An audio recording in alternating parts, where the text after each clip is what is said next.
Welcome to Lenny's first math video. What we're going to do today is we are going to use paper folding to create a octagon, which looks like this. I'm using red and green colors for Christmas, but you can use whatever colors you want. And we're going to make this octagon, which can be pushed together and folded into a pinwheel. And I think you'll find that the kids will enjoy this activity as well as learning lots of math along the way. So, and then we just pull it back out to end up with my octagon. Okay? What we're going to do is we're going to start with a square piece of paper. In this case, my paper is 4 1/4 by 4 1/4, which means I can get 4 sheets out of an 8.5 by 11 paper. You can use full sheets or you can use smaller ones. This size works pretty well. What we're going to do is, first of all, we're going to use some geometry as we go through. So this object is a square. How do I know it's a square? Well, I know it's a square because all the sides are the same length and it has a 90-degree angle. What we're going to do first is we're going to fold the paper vertically, right? So we're going to fold it this way. We're going to put a crease, and then we're going to open it back up. Then we're going to fold the paper horizontally along a line of symmetry. A line of symmetry means it's divided exactly in half. So as I look at this shape is a rectangle. The area of this, if the area of this is 1, then the area of this would be 1/2. And if I fold it like this, the area of this would be 1/4. So we're going to unfold it, and we're going to fold it now diagonally. So I'm going to fold it diagonally. Once again, I'm going to crease and open up.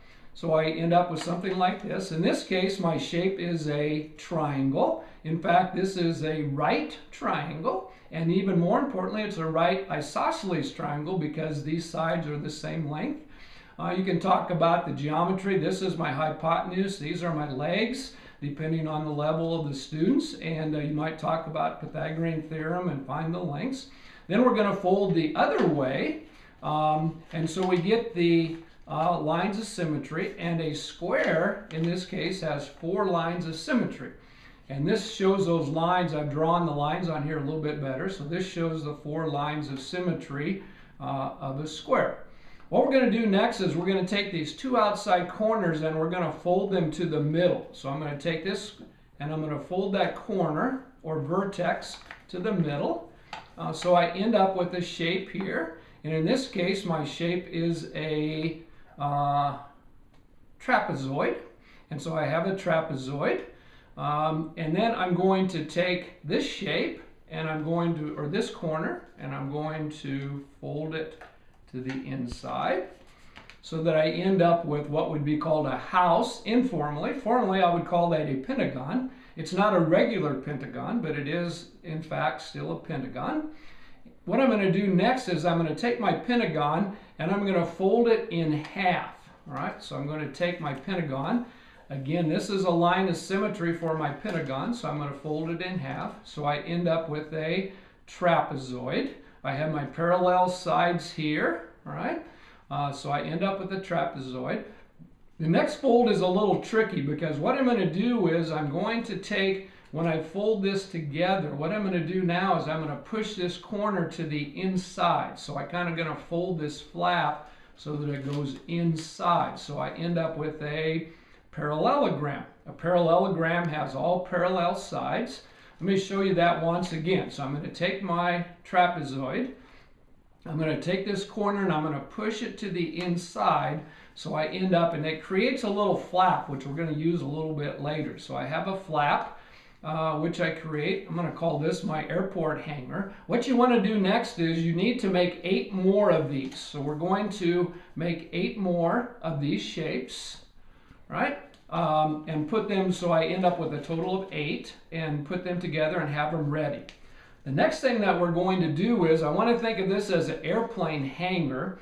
And so I'm going to get my other shape, and again, here's the flap part. And so this is going to be my airplane. So I'm going to take my airplane and I'm going to fly it into the hangar. So I'm going to fly it, I'm going to park it in the hangar. And notice you have these little ears here that are sticking up. So I have my hanger, or my airplane. It's going to go into the hanger.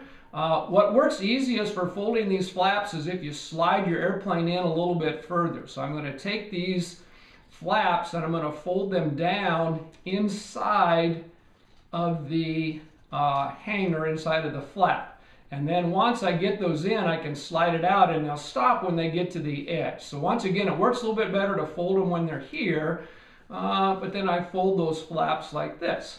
Now what I'm going to do next is, again, here is my hanger. I'm going to take the other color, which in this case would be red, and here's my flap, and I'm going to take this airplane and I'm going to fold it in. Again, I'm going to slide it a little bit further through, and I'm going to take my flaps and I'm going to fold those flaps down. So I fold those flaps inside and then I slide it out. And what I want to do next is I just want to continue to put all the shapes together so that I end up with something that looks like this here. The last one, you have a little bit of trouble. It's kind of hard to get it slid in, but once you get it slid in, the first couple times the sliding is hard because it doesn't slide real well, but once you get your octagon, then you just kind of gently push it together, and you end up with, as I'm pushing it together, you end up with your pinwheel. And again, as you slide this, the kids, you want to slide it easily at first. Once you've slid it a few times, it slides pretty easily. And you want to pull it, right? And you'll end up with your octagon. Notice also that my shape on the inside is a octagon, all right? In this case, what I've done is, here's what it looks like if you use, this is using a 8.5 by 8.5 square, so you get a lot larger pinwheel, but it works just the same way. So I can take my pinwheel if you want to use a full sheet of paper.